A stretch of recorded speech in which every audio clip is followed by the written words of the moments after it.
गृहमंत्रीपदाची पूजा घाला, नाहीतर ज्यांनी त्या महिला डॉक्टरांवर आणि नर्सेसवर हात टाकलाय त्यांच्या हातामध्ये बेड्या घालून त्यांची रस्त्यावरून धिंड काढा.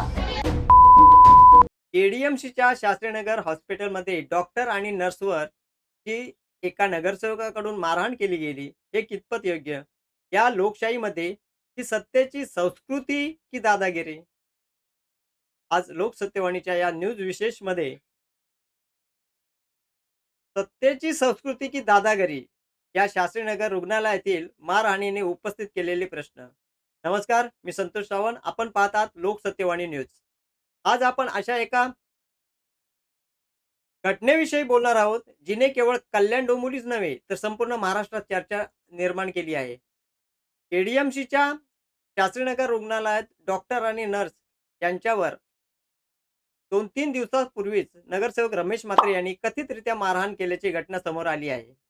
या घटनेचे व्हिडिओ आणि बातम्या मोठ्या प्रमाणात व्हायरल झाल्या आहेत. या प्रकरणाचा तपास आणि कायदेशीर प्रक्रिया सुरू आहेच.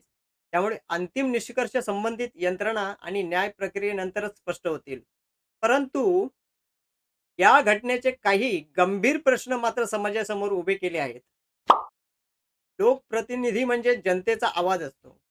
जनतेच्या अडचणी प्रशासनापर्यंत पोहोचवणे, अन्यायाविरुद्ध लढणे आणि नागरिकांना न्याय मिळवून देणे ही त्यांची जबाबदारी असते.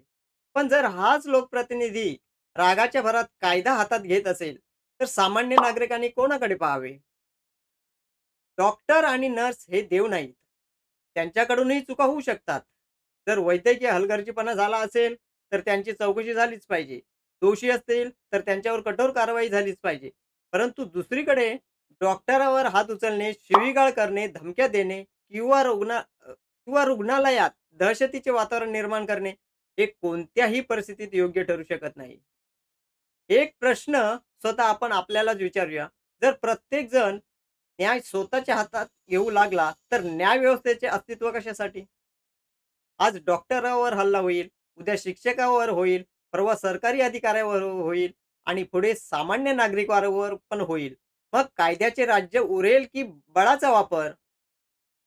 सत्तेचा अर्थ अधिकार असतो, पण त्या अधिकाराबरोबर जबाबदारीही असते. सत्तेचा वापर जनतेच्या सेवेसाठी व्हायला हवा, भीती निर्माण करण्यासाठी नव्हे. लोकशाहीची खरी ताकद असते ते संवादात असते, संयमात असते, संविधानावरच्या विश्वासात असते, मुठीत नव्हे. म्हणून या घटनेत दोषी कोण आहे हे तपासून स्पष्ट होईलच. पण गोष्ट मात्र आजच स्पष्ट झाली आहे, लोकशाहीत दादागिरीला स्थान नाही. आपल्या समाजाला अशी राजकीय संस्कृती हवी जिथे लोकप्रतिनिधी कायद्याचे पालन करणारे आदर्श असतील, कायदा हातात घेणारे नव्हे. आपल्याला काय वाटतं? रुग्णालयातील प्रश्न सोडवण्याचा मार्ग संवाद आणि कायदा आहे का, की अशा प्रकारची आक्रमक भूमिका योग्य आहे? आपले मत आम्हाला कमेंटमध्ये नक्की कळवा. व्हिडिओ आवडला असेल तर लाईक करा, शेअर करा आणि लोकसत्यवाणी न्यूज चॅनलला सबस्क्राईब करायला विसरू नका. धन्यवाद.